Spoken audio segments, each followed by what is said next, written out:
오늘 본문에도 180도 방향 전환한 인물이 나옵니다. 두 인물, 바로 엠마오로 가는 두 제자 이야기입니다. 우리 몇 주째 보고 있죠? 연결해서 한번 보도록 하겠습니다. 자, 우리 예수께서 십자가 지시고 부활하시고 오늘 본문에 나오는 이 두 제자는 예루살렘에서 엠마오가 아마 자기 고향이나 집일 수도 있겠죠. 엠마오로 갑니다. 자, 이 두 제자는 과거에 한때 예수님을 따랐던 분들이죠. 12제자는 아니에요. 하지만 예수님을 따랐던 수많은 그룹 중에 아마 이 두 제자가 있었습니다. 자, 이 사람들은 회심을 경험했어요. 모든 것을 버려두고, 그물을 버려두고 예수님을 쫓았죠. 그런데 예수께서 십자가에 달려 돌아가셨습니다. 이것 때문에 실족해서 야, 이거 아니구나, 나 고향으로 갈래, 돌아가는 겁니다. 엠마오로. 그런데 원래 이 두 제자는 어디로 갔어야 했습니까? 질문. 우리 몇 주째 보고 있는데 원래는 어디로 가야 돼? 이 두 사람이 엠마오 말고 어디로? 예, 누가 말씀하셨네. 예, 갈릴리로. 왜? 예수님께서 말씀하셨잖아요. 천사들도 나타나서 말했습니다. 우리 주님이 어디로 가신다? 부활하고 난 다음에 갈릴리로 간다. 마태복음 28장 10절. 갈릴리로 가라 하라. 거기서 나를 보리라. 우리 예수께서 부활하시고 나 갈릴리 가서 기다리고 있을 테니까 여자들에게 말합니다. 야, 여자들아, 빨리 그 12제자들에게 가서 말해줘라. 나 갈릴리에서 기다린다고. 그리로 와라. 그런데 우리 지난주 말씀처럼 여자들은 무서워서 숨었죠. 그 중에 막달라 마리아만 뽀로로 달려가가지고 제자들에게 말합니다. 오빠, 내 예수님 만났어. 예수님께서 갈릴리에서 기다리신대. 그리로 오래. 자, 이 이야기를 오늘 본문에 나온 두 제자도 들었겠죠. 들었을 겁니다. 그럼 어디로 가야 돼요? 갈릴리로. 근데 지금 어디로 가고 있습니까? 엠마오로. 13절, 24장 13절. 그날에 그들 중 둘이 예루살렘에서 25리 되는 엠마오로 하는 마을로 가면서, 여러분, 갈릴리는 팔레스타인 북부 지역에 있습니다. 엠마오는 서남 쪽에 있어요. 예루살렘에서 11km, 대전에서 세종 천마을쯤 된 거리입니다. 북쪽으로 가야 되는데 서쪽으로 갑니다. 서쪽으로. 아니, 예수님께서 갈릴리에서 기다린다고 얘기했잖아요. 그런데 오늘 본문에 나오는 이 제자들은 북쪽이 아니라 서쪽, 남쪽 엠마오로 가고 있습니다. 여러분, 뭐가 생각납니까? 누가 생각나요? 요나. 하나님께서 요나에게 니느웨로 가라고 그랬죠. 어디로 갑니까? 북쪽 니느웨가 아니라 서남쪽 다시스로 갑니다. 오늘 본문에 나오는 이 엠마오 두 제자가 그렇게 하는 거예요. 부활하신 예수님께서 야, 나 갈릴리에서 기다릴 테니까 그리로 와라. 그런데 엉뚱하게 북쪽이 아니라 서쪽 엠마오로 갑니다. 여러분, 이런 일이 얼마든지 신자들에게 일어날 수 있습니다. 자, 이미 회심을 했습니다. 세상에서 하나님 나라로 방향전환을 했어요. 그런데 어떤 특정한 이유 때문에 다시 이전으로 돌아갑니다. 갈릴리로 가야 될 사람이 엠마오로 가죠. 니느웨로 가야 될 사람이 다시스로 갑니다. 다시 말해서 주일에 나와야 될 사람이 골프장에 가요. 수요일 새벽에 나와야 될 사람이 침대에 누워 있습니다. 주일학교 봉사를 하고 순장을 해야 될 사람이 뭐 하고 있습니까? TV 보고 앉아 있다고. 어쩌면 갈릴리로 가지 않고 엠마오로 가는 오늘 본문에 나오는 이 두 제자는 우리의 자화상 같습니다. 한때 회심했지만 다시 이전으로 돌아갑니다. 주님께서 가라고 했던 갈릴리가 아니라 엉뚱한 곳으로 발길 닿는 대로 가는 거죠. 성도 여러분, 여러분은 지금 어디로 가고 있습니까? 여러분도 혹시 예수님께서 가라 하신 곳으로 가지 않고 반대로 정반대로 가는 것은 아닐까요? 성경은 그 결과를 이렇게 말합니다. 24장 17절. 두 사람이 슬픈 빛을 띠고 머물러 서더라. 슬픈 빛, 이 헬라 원어는 우울하다라는 뜻입니다. 오늘 본문에 나오는 제자들 보세요. 엠마오로 돌아갑니다. 아유, 내가 3년 동안 저 양반한테 인생 바쳤더니 헛것이야. 십자가에 달려 돌아가시고 말이야. 나 고향에 돌아갈래. 아유, 이제야 내가 자유롭다. 고향으로 터벅터벅 내려가는데 오늘 본문에 슬픈 빛을 띠고 머물러 서더라. 우울하게. 여러분, 믿기 전으로 돌아가면 자유롭 같죠? 아닙니다. 우울합니다. 슬퍼요. 의지할 때가 사라지니까 오히려 더 불안합니다. 오늘 본문에 나오는 이 제자처럼. 자, 보세요. 그런데 오늘 본문에 나오는 이 엠마오 두 제자에게 놀라운 변화 사건이 생겼습니다. 24장 31절. 그들의 눈이 밝아져 그인 줄 알아보더니 눈이 갑자기 밝아졌대. 그리고 옆에 같이 말 걸던 그분이 누군지를 알게 되었어요. 이분이 예수님이구나. 심지어 마음이 뜨거워졌답니다. 24장 32절. 그들이 서로 말하되 길에서 우리에게 말씀하시고 우리에게 성경을 풀어주실 때에 우리 속에서 마음이 뜨겁지 아니하더냐 하고 슬프고 우울하던 사람이 갑자기 마음이 뜨거워졌어요. 그리고 결국 방향을 바꾸어서 예루살렘으로 돌아갑니다. 33절 곧 그때로 일어나 예루살렘에 돌아가 보니 되죠. 이 예루살렘은 예수님을 죽인 곳입니다. 제자들을 잡아 가두는 곳이야. 그 무시무시한 예루살렘으로 돌아갑니다. 조금도 지체하잖아요. 33절 곧 그때로 일어나 바로, 그리고 결국 그곳에서 뭐합니까? 부활의 증인이 되죠. 34절 말하기를 주께서 과연 살아나시고 시몬에게 보이셨다 하는지라. 자 보세요. 엠마오로 가던 제자가 예루살렘으로 180도 방향 전환이 일어났죠. 슬픔에서 기쁨으로, 우울함에서 뜨거움으로, 도망자에서 부활의 증인으로 180도 바뀌었습니다. 질문, 도대체 어떻게 해서 이런 일이 생겼을까? 이 엠마오 두 제자에게 도대체 무슨 일이 있었길래 이 엠마오 두 제자가 이렇게 180도 인생이 바뀌는 방향전환, 회심이 일어났을까요? 오늘 본문을 통해서 두 가지만 말씀드리겠습니다. 첫째는 주님을 붙잡는 것입니다. 여러분 자동차 운전하실 때 180도 유턴할 때요, 제일 먼저 하는 게 뭡니까? 핸들을 붙잡아야 돼요. 핸들을. 그렇죠? 핸들을 붙잡지 않으면 유턴이 안 됩니다. 꽉 붙잡아야 유턴이든 좌회전이든 할 거 아닙니까? 우리 인생의 역전이, 방향전환이 필요하려면 주님을 꽉 붙잡으셔야 돼요. 우리 인생의 핸들이신 주님을 꽉 붙잡아야 주께서 우리를 유턴이든 방향전환이든 해주시거든요. 자, 오늘 본문에 우리 주님께서 엠마오로 가는 두 제자 옆에서 말을 계속 거시면서 성경을 풀어주세요. 자, 그렇게 주거니 받거니, 이 두 제자는 누군지 몰라요. 눈이 가리워져가지고 주거니 받거니 얘기하다가 어느 순간에 엠마오 마을에 다 도달했습니다. 자, 그런데 우리 주님이 특이한 행동을 하나 하세요. 아주 특이합니다. 말씀 보겠습니다. 24장 28절 말씀. 그들이 가는 마을에 가까이 가매 예수는 더 가려 하는 것 같이 하시니, 더 가려고 하시는 것 같이 하다. 이상하지 않아요? 이 헬라어가 프레소포이에사토라는 말인데요, 이 말은 뭐냐면은 뭐뭐 인체하다, 영어 단어 pretend라는 뜻입니다. 뭐뭐 인체하다. 그러니까 우리 예수께서 엠마오까지 같이 가시다가 엠마오를 확 지나가려는 것처럼 그렇게 하는 채 했다라는 거죠. 현대어 성경입니다. 28절 그들이 목적지인 엠마오에 거의 다다랐으나 예수께서는 더 멀리 가시려는 듯이 보였다. 질문, 왜 이랬을까요? 왜 예수님이 엠마오 마을을 지나가는 것처럼 왜 이런 퍼포먼스를 왜 했을까? 아니 무슨 썸 타는 것도 아니고 왜 우리 예수님은 이런 행동을 하셨을까? 신학자 하워드 마셜은 이 부분을 이렇게 해석했습니다. 제자들과 함께 계속 머물고 싶지만 제자들로 하여금 자신을 붙잡도록, 초대하도록 일부러 이런 연출을 했대요. 우리 예수님의 원래 플랜이 뭐예요? 엠마오에 가는 두 제자와 같이 가고 예수님의 원래 계획은 엠마오에 머무는 거예요. 이 두 제자와 밤을 같이 보내는 거였다고. 근데 예수님은 슬쩍 지나가는 것처럼 하신 거야. 왜? 붙잡으라고. 예수님 잠깐만. 제가 그 생각했어요. 안 붙잡았으면 어떻게 됐을까? 나중에 처음 가서 물어보려고. 예수님 안 붙잡았으면 어떻게 했을까?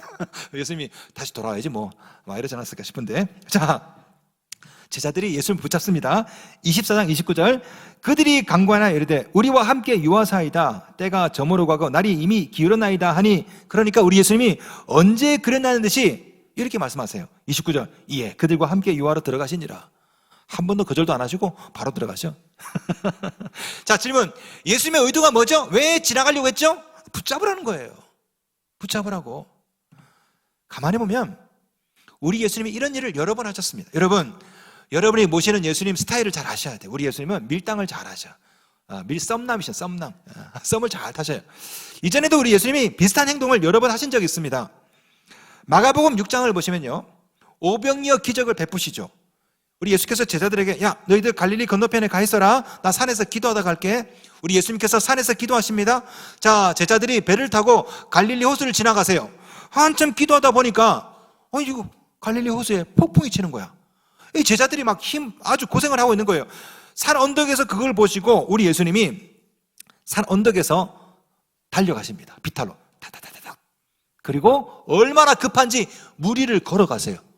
그냥 동방불패처럼 슥슥슥슥 예, 무리를 걸어가십니다. 예? 그런데 아주 특이한 행동을 하세요. 우리 예수께서 무리를 걸어가시는데 그 배를 지나가려는 것처럼 그렇게 하십니다. 자, 마가복음 6장 48절. 바람이 거스름으로 제자들이 힘겹게 노젓는 것을 보시고 밤 사경쯤에 바다 위로 걸어서 그들에게 오사 지나가려고 하시매. 예? 예수님께서 배를 지나가려고 하시는 것처럼 그렇게 연출하신 거예요. 뭐 하라고? 붙잡으라고. 사실 제자들은요, 갈릴리 바다에 폭풍이 치니까 막 노를 젓고 막 난리가 아니야, 난리가. 예수님 생각이 없어. 그냥 어쨌든 이 배가 전복이 되지 않도록 열심히 노를 젓는 겁니다. 그런데 예수님이 무리를 걸어오시는 거예요. 그걸 보고 뭐라 말했냐? 유령이다. 깜짝 놀란 거죠. 근데 예수님이 점점 다가오니까 예수님인 거예요. 예수님이네? 근데 그 예수님이 확 지나쳐. 당연히 뭐라 말하겠습니까? 예수님! 우리 예수님이 이걸 기다린 겁니다. 그래서 예수께서 가다가 다시 빠꾸 돌아와가지고 배 위에 올라가시고 갑자기 폭풍을 잠재우십니다. 예수님의 의도가 뭐라고요? 붙잡으라고. 우리 자매 청년 여러분, 마음에 드는 형제가 있어요. 마음에 드는 형제. 내 마음을 몰라줘. 아무리 그냥 하트 보내도 남자가 무뎌가지고 몰라. 그러면 우리 자매들 뭐합니까? 남자 앞에서 넘어지죠. 붙잡으라고. 아니에요? 아니면 남자 앞에서 뭐 떨어뜨리죠. 수건을 떨어뜨리고 주워달라고. 우리 남편 여러분 괜히 붙잡아서 지금 고생하잖아. 엎어지게 놔둘 걸.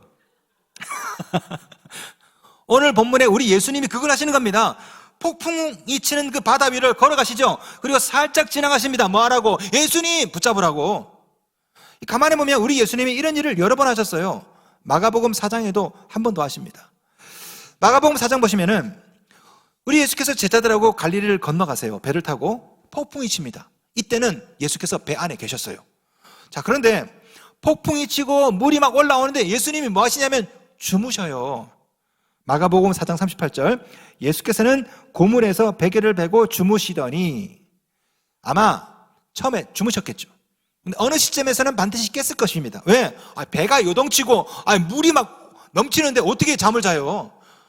배 중에 제일 멀미가 나는 곳이 어디입니까? 배 고물이에요. 여러분 바이킹 보시면 제일 어지러운 데가 양끝이죠. 배도 제일 어지러운 데가 고물이에요. 예수님은 배 고물에서 주무셨다고. 분명히 깼습니다. 파도 치고 비가 내리고 물이 막 넘어오고 어떻게 자냐고. 머리는 미역머리가 돼버리고 그냥. 근데 예수님은 계속 주무시는 것처럼 하시는 거죠.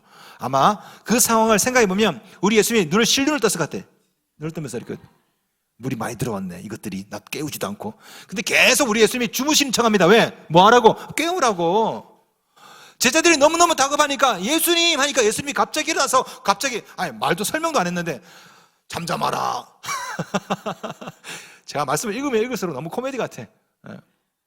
가만히 보면 우리 예수님은 이렇게 행동을 잘 하세요. 지나가려는 것처럼 하시고 주무시는 척 하시고 뭐 하라고? 나 깨우라고. 나 붙잡으라고. 자, 오늘 본문에서 똑같은 행동을 하시는 겁니다.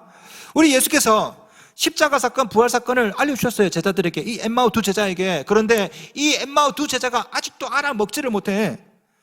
그러자 안 되겠다. 눈을 확실히 띄워주기 위해서 이런 행동을 하는 겁니다. 28절. 그들이 가는 마을에 가까이 가매 예수는 더 가려 하는 것 같이 하시니 무슨 뜻? 나를 붙잡으라고. 예수님의 의도대로 제자들이 붙잡습니다. 29절. 그들이 강권하여 이르되 우리와 함께 유하사이다. 그러니까 언제 그랬나는 듯이 29절. 이에 그들과 함께 유하로 들어가시니라. 성도 여러분, 오늘날에도 우리 예수께서 여러분에게 다가오십니다. 인생의 폭풍 가운데 힘겹게 노젓는 여러분을 보시고 무리를 걸어가듯이 여러분 인생의 가정에 예배 시간의 말씀을 통해서 찬양을 통해서 뚜벅뚜벅 걸어가세요. 여러분이 할 일은 뭡니까?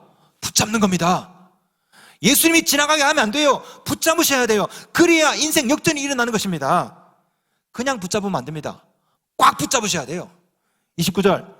그들이 강권하여 이르되. 예? 우리 교회 강권사가 많아요. 그 강권사가 아니라 이 강권은 헬라 원어를 보니까 폭력을 사용해서 붙잡다 이 뜻이더라고요. 제가 이런 단어가 있었구나. 이 강권하다 헬라 사전을 봤어요. 사전을 봤더니 주먹으로 쳐가지고 붙잡다 이 뜻이래요. 그러니까 오늘 본문에 나오는 이 두 제자는 예수님을 양쪽 팔을 잡으면서 예수님 가기는 어딜 가요? 이렇게 붙잡은 거죠. 예배 시간에, 기도 시간에 여러분은 마치 폭력을 쓰듯이 예수님을 붙잡으셔야 돼요. 어디 가시냐고, 누구한테 가시냐고, 나한테 오셔야지. 그래야 역전이 일어납니다. 예수님 말고 다른 거 붙잡으면 역전이 안 일어나요. 기도하고 예배하고 간절하게 예수를 붙잡아야 우리 예수께서 여러분 인생을 역전시켜 주시고 회심을 해주시고 방향전환 시켜주는 줄로 믿습니다.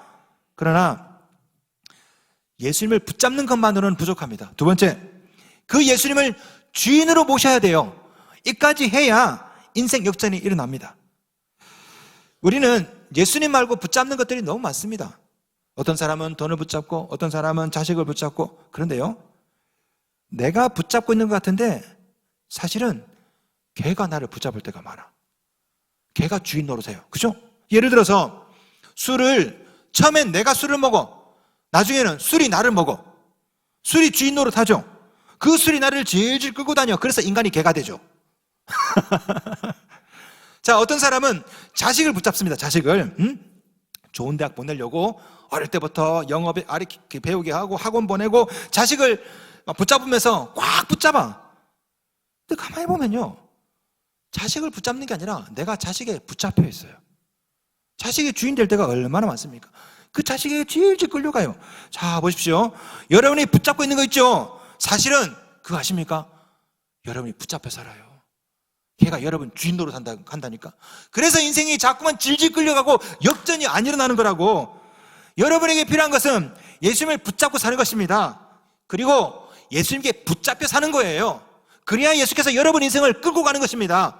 술이 아니라 돈이 아니라 자식이 아니라 예수님이. 그래서 여러분 인생에 유턴이 일어나고 역전이 일어나는 거예요. 그렇게 하려면 운전대를 예수님께 양도하셔야 돼.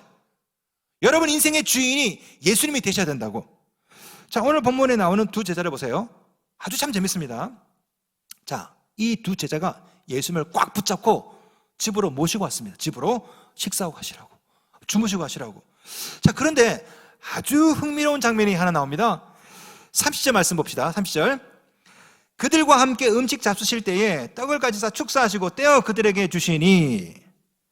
여러분, 이 말씀 읽을 때 이상한 거 못 느끼셨어요? 네? 한 번도 못 느끼셨어요? 야, 이거 알아맞추면 제가 밥 사드리려고 하는데, 굉장히 이상한 말씀입니다. 자, 질문. 자, 보세요. 예수님은 손님이죠? 손님. 자, 이 두 제자가 엠마오 자기 집에 예수님을 모시고 왔어요. 그러면 음식을 누가 줘야 돼? 누가? 제자들이. 근데 지금 30절 보시면 누가 음식을 주고 있습니까? 떡을. 예수님이. 아니, 저희 집에 장로님을 초대했습니다. 장로님 우리 집에서 식사하세요. 그러면 제 아내가 부엌에서 막 요리를 해서 나눠주겠죠? 이거 드셔보시라고. 그런데 장로님이 부엌에 와서 막 요리해서 장로님이 저한테 갖다 준다. 생각해보세요. 얼마나 이상합니까?